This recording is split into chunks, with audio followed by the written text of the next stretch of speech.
I'm the owner of Never Surrender Combatives. I'm a level 4 combatives expert and trainer. Anywhere from self-defense, jiu-jitsu. I was a professional boxer in my younger days, and I was on the all-army traveling team for combatives. So I used to travel all over the world, combating in my uniform and getting choked out. Today we're going to kind of talk about how if somebody comes in your business is slightly unruly, and how to de-escalate first, and then we'll talk about what happens when they don't want to be friendly. So the first thing, and most important thing, is know your environment. It's your business, so know where your exits are, because you never want to be trapped in a corner when somebody's angry with you. I need to have an escape route. I need to know if something goes down, how am I getting out of here to save me and my customers from somebody that's just not going to cooperate. And the first one is actually a bad one, is I have my table right here with my back against the wall. This is actually not a good idea. So I have to listen for key words that people are going to say to me when I'm behind that desk. So if I'm behind the desk and somebody comes up to me, I'm listening for key words that they say. Triggers. So he comes up to me. I've got a problem. He says, I have a problem. He said it in a gruff voice. I don't know if that's just his demeanor or if he's angry with me. But still, I have a problem is they're coming to me for a solution. So what I would do is I would come out and greet. Hey, I'm sorry you're having a problem today. Is there anything I can do for you? I made a gesture of kindness to solve his problem because I have a problem. We've got a problem. He brought me into his world and made it a problem. Now he's in a threatening tone with we. So at that point, I need to be a little more passive with the customer at this point. So what I need to do is give that problem back to him. I'm sorry you're having a problem today. Is there anything I can do? Just by you, I handed it back to him. And in his psyche, now, same thing. Handshake, if you're COVID aware, knuckle bump, but you can make it entertaining at that point, but you need to de-escalate the problem. Now, if he continues to raise his voice and he starts to get really angry with me, at that point, I need to stop eye contact. If they are unruly enough that they are just, no, we have a freaking problem. We're going to do this. You're going to do that. At that point, I need to find my exit. Where's this need to be? And I need to stop doing this. Because if I'm making eye contact with him and he's irate, I just escalate. Because the more he thinks I'm threatening, even though I'm not, we're just a bunch of monkeys, okay? And if I'm making eye contact with him, I'm threatening. So if he's angry with me, he's going to take this as a threat, like I'm being a smartass by staring at him. But I'm not. So if I just divert my attention, even if I'm just looking away, but I'm still paying attention, they're engaged, but I do not want to make full eye contact. So I can be actively listening, but I don't want to make eye contact at that point. Because if they take it to a whole other level past we, to yelling and screaming, divert, agree, wow, I'm away from my trap. Because if they come around here, I'm trapped. Because I have to now physically move them to get out, and that's a threat to them. So moving them out of the way is also a threat. So when they come up here, I have to get out of that zone. I instantly have to step out here, and now I have an exit behind me, and I have an exit in front of me. So wherever they go, I can get out of the situation. Make sense? And the same thing. Now I'm looking. He's continually getting mad at me. Now I want to take him to the door. I don't want stuff to happen in here. There may be customers, you may be shopping, you may be eating at the restaurant. They're getting louder and louder. I want to take it outside. But guess what? I'm not going outside. I can ask them to leave, but if I do that, then what? I'm throwing them out. Now they're mad. Make sense? So I want to de-escalate, not make anything, and say, hey, do you mind if we talk about this outside? And then we just kind of meander through the door. I do not want you to touch them. This is escorting. Let them lead you out. If they want to go first, let them lead you out. If I need to go first, but make sure you open the door for them. Yeah, we can discuss this outside. If they are angry and they're not leaving and they don't want to do anything about it, he's outside. Hi, Ray. I got them outside, away from other customers, from making a scene. And he can make the scene all he wants out there. He can yell, he can scream, but guess what? Now he's doing it in front of everybody. It's embarrassing. They'll leave.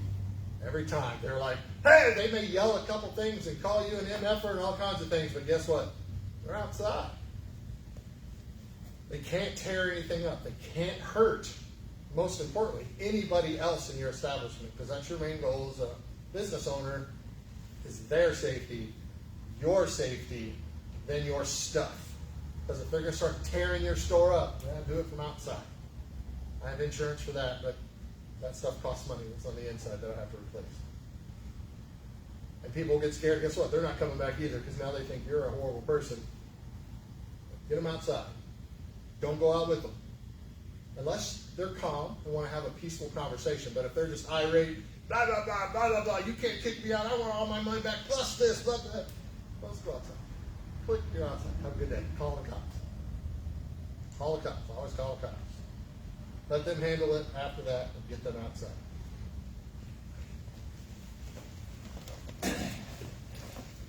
So that's de-escalating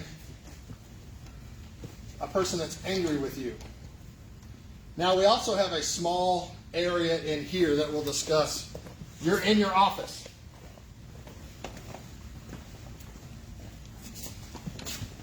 You should be able to hear me through the glass. But if I'm sitting in my chair, in my office, which is another trap that I can't rearrange my office any other way. So if I'm in my office, Ray comes to the door and says, "We," gives me the trigger. We got a problem. I'm going to stand up because him above me gives him a sense of power. We have a problem. Oh, I'm sorry, we have a problem, Ray. Hey, why don't you come in and have my seat? I have my out. I gave them a position of power. Have my seat. Now, when I'm in my seat, or this seat here, I'm not sitting back in the chair. If he decides to move and attack, I'm trapped. So, for two different things here, I need to be sitting on the edge of my seat. This makes him feel that I'm paying attention. But if I'm sitting back and leaning back, I just gave him I don't give a shit attitude. So I'm leaning forward. This protects me. My feet are flat on the floor. He's given me the irate version of what happened. At that point, if he either stands up, I go up with him, but I'm going out the door. You see how fast? So he's going to make the decision first. We're going to just stay seated and have a conversation. But as soon as they stand up and are threatening, I'm up and out the door. I have my exits. Let them follow you out and just say, hey, let's continue this somewhere else. Do not grab. I have a tendency to do that, but I'm a fighter, so I don't care. But I want to escort them out. So we're right back to the same situation, but I got out of that trap and I got out of that trap just by moving my body position across the room and making sure I have an out. Let them feel important. Let them think I'm actually paying attention, but I'm sitting on the edge of my chair with my feet flat on the ground ready to move and get out of that situation. Does anybody have any questions there? All right, let's get to the fun stuff.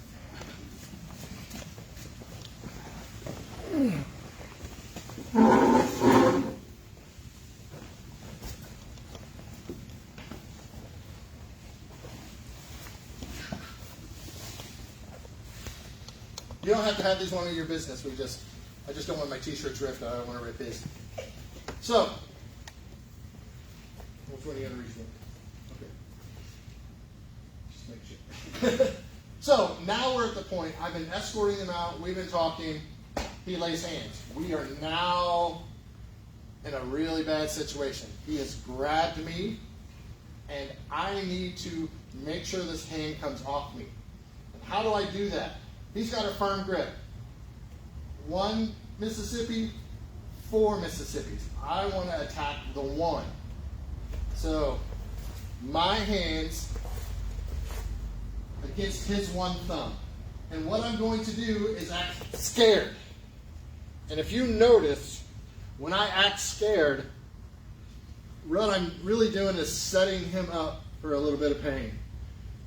So I have his hand, and I can't rip it down because these 4 fingers are stronger than my hand. But here, now I'm loaded. I may be acting scared, but I'm getting prepared to react. I'm down, I'm out. Now I have him. All I have to do is squeeze, and you just saw him flinch. That's it. That hurts. That's just called a wrist lock. So if he grabs, now he's angry. I'm like, oh no! Now I'm in control. I can escort Ray all the way to the door with that wrist.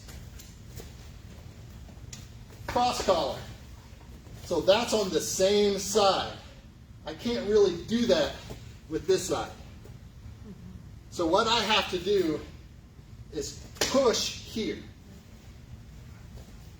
So now I'm just bringing it straight down. If you notice, I'm hiding my head a lot wherever I'm at. Because if he wants to punch me with this hand, this hurts. This hurts him. It may ring your bell a little bit, but it'll break his hand. This won't, this will. Bunch of bone, bunch of tissue. So I want him, if he's going to punch me in the back of the head all day long. Go ahead. I don't care. It's going to hurt a little bit. May have a couple knots and bruises. But his hand's broke. Okay, so he reached across my body. Now we have an angle that I have to try to fix. So I want to come down on the wrist. Here. And this one goes over the top. So now I can just come out and I have his hand again. So there's no way that he can beat me.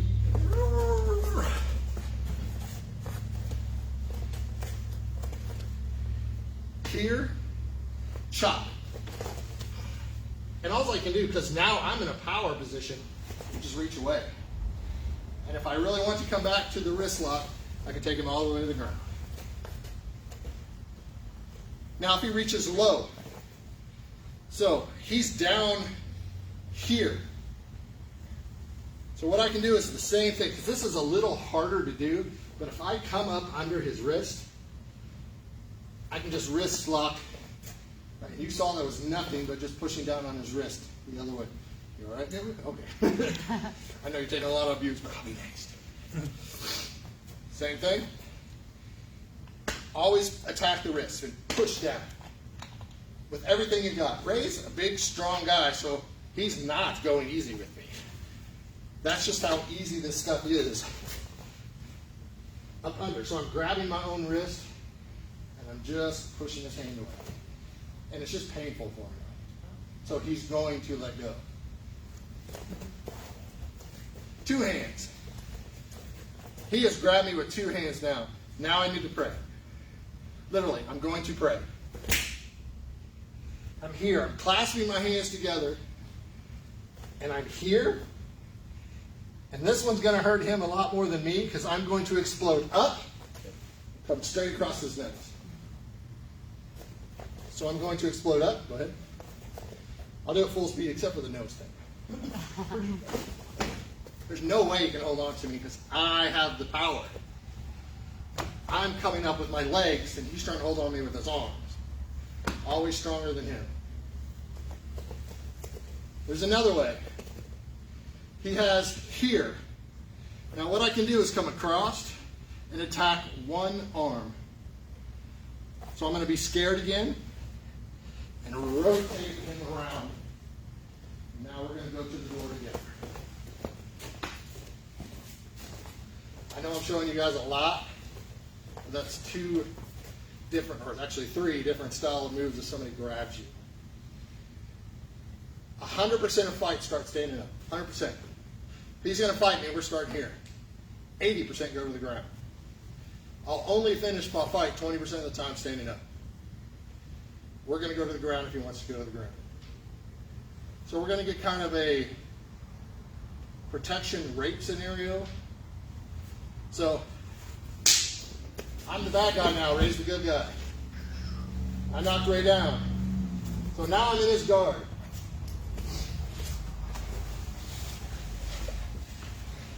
Who's winning this fight right now? He is. I am on top, yes. But if you know how to defend yourself from your back, all day long, he's in this one. So if I'm trying to choke Ray, whichever one you want to do, arm bar, I don't care. He just dislocated my elbow with an arm bar just by reaching under, coming over, and he just extends his hip, but don't. He arm barred this arm, just like grabbing it, and he went under, and he secured the arm, pushed my head away, and went over the top and arm bar. Let's say I'm a little further back. I'm here. That was more of a choking, I'm going to fight you. Now we're in more of a rape scenario. I'm arm here, or I'm trying to get your pants, or wherever. So triangle. So push, pull. So now he's got his foot over the top. Can you? Yep. And now. So now he just took all my air away. Just by swinging his head over. If somebody has a nice collar, same thing. And you can get your hands up. And they're more worried about your pants and where your hands at. This is a race fun time. Yeah, so go ahead and talk through it. Deep, grab and knuckles to the back of the collar here, which you're grabbing, and then underneath, the same thing. Pull it to you, and then bring your, and you're here, bringing you up. So as they're concentrating on trying to get you undressed, you're staying calm. That's all I can tell you the most, is most stuff happens because you're panicking. But he's training. I knocked him down. He still has his senses about him. I'm trying to do some bad things to Ray. And I get the arm bar. I'm trying to get these pants off. And I get the arm bar. What if they have the short sleeves on? Like, where do you grab on the wrist to get? Yeah. It's my shirt. Now we're in a real scenario. So he just grabbed my wrist. He wasn't ever grabbing my gi. He was always grabbing my arm. Okay. Yeah. The only thing you really can't do is the choke from here in a t-shirt. It's possible. But I'll tear your shirt off. He'll tear my shirt and I'll be Okay. sitting here. Okay. Now I'm going to mount you, big fella.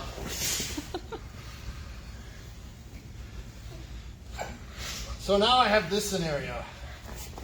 I'm on top of Ray, and I'm going to start laying down some damage. I want to fight Ray. So how he needs to get back on top. Arm trap and roll. Now he took my brace away. There's nothing I can do. And now he wants to get up and out.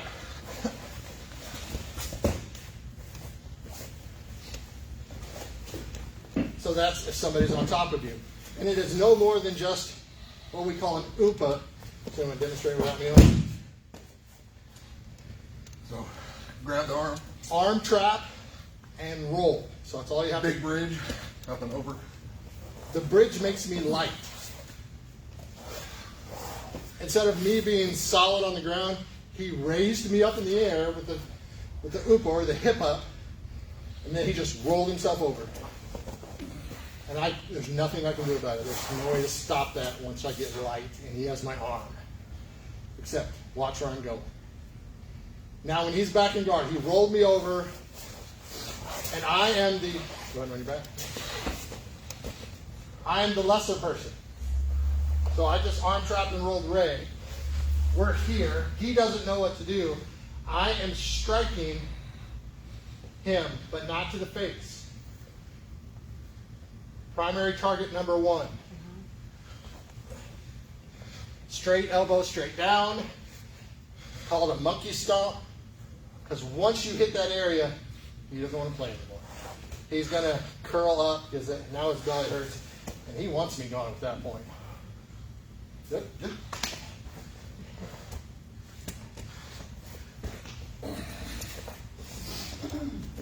That's when you're on the ground. Now we're standing up striking. The last thing I want to do if Ray wants to throw a punch is move away. Because now I'm in a back pedal. I want to get close. I want to protect my body. The vulnerable parts getting hit. This hurts. You can hit this all day long, and I'm just going to get bruised, and it'll be painful, but you're not going to get hurt. If you get hit in the liver, you're done.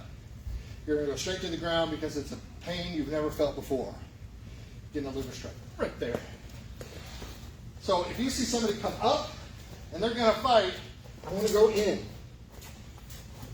All they can really do now is grab me, and we're right back to where we started. So if I come in, he's going to start to grab me. He's going to work his way down to whatever.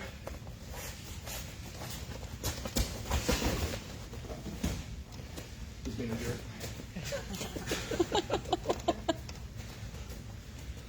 Any questions up to there? Once you get to that point, and you have to train. This is not something you can do once a year. My daughter, my wife, her friends, they all train together. They practice this every day. Situational awareness. When you go into the supermarket, where's my exit if something goes down? If I go into the lumber house, where's my exits? Somebody's going to start shooting up the place. Where are my exits? Get yourself out. There's no shame in running. There isn't. Let us idiots that used to play in the Army go forth and try to do dumb, stupid things. But you know what? I'm going to do it from outside. I'm going to get out and go, I got this guy. I'm going to give myself time to think. Get away. There's no shame. People that know how to fight don't fight. You don't hear a lot about MMA fighters unless they're just jumpy ones. Very few. They're out there fighting in the public. You don't have to. If I'm in a parking lot and somebody's mouthing me, I'm just going to walk away. I'm saving them some pain. If you ever see me in a parking lot and me and Ray, you see me step forward, come get me. I'm getting ready to hurt somebody. Just please. Sam, you're all right. It's okay, Sam. Okay? Any questions? Just when are the classes, I guess. We're here Monday through Friday, 5:30 on up. Right. And this is what we focus on, just what you saw today. So you'll learn a little kickboxing, how to kick somebody. You guys know Lydia Witt? No. Yeah, she was gonna try to be here, but she's got kids. But I mean, when she first came to us 2 years ago, she was prey. Now she's a predator. That girl can flat out kick somebody's butt. She's a little bitty thing. Alexandria that comes in here, one of my fighters, she's 5'2", 125, soaking wet. Not a girl you want to play with. She will light your world up. She knows how to. She actually is one of our shining stars when it comes to that. She went home 3 Christmases ago, and her uncle tried to rape her. She kicked the snot out of her, like blood everywhere. She just kept punching that guy until the cops got there and dragged her off. So, yeah, and all she got from me was a high five. She was afraid she's going to get in trouble because I tell people all the time, what I teach you here, only use it when necessary out there. Don't ever start anything. If somebody wants to start something, you can finish it. And I'll give you a high five. And I will go to court and say, yes, I trained them to do that. Have done that and will continue to do that. Yep, I trained them to do that. They did exactly what I trained them to do, to defend themselves, Your Honor. Don't ever be afraid. Empower yourself. That's right here. Anyway, I'm not just my gym, but there's gyms in Junction City, Rico Steel MMA, great gym. CSE, Combative Sports Center in Manhattan, great gym for learning all this stuff. Wave Man in Salina, another good jiu-jitsu gym. So there's gyms everywhere. You just have to get in there and learn how to do it. All right, that's my class. Thank you. Thank you, Sam. Thank you, Sam.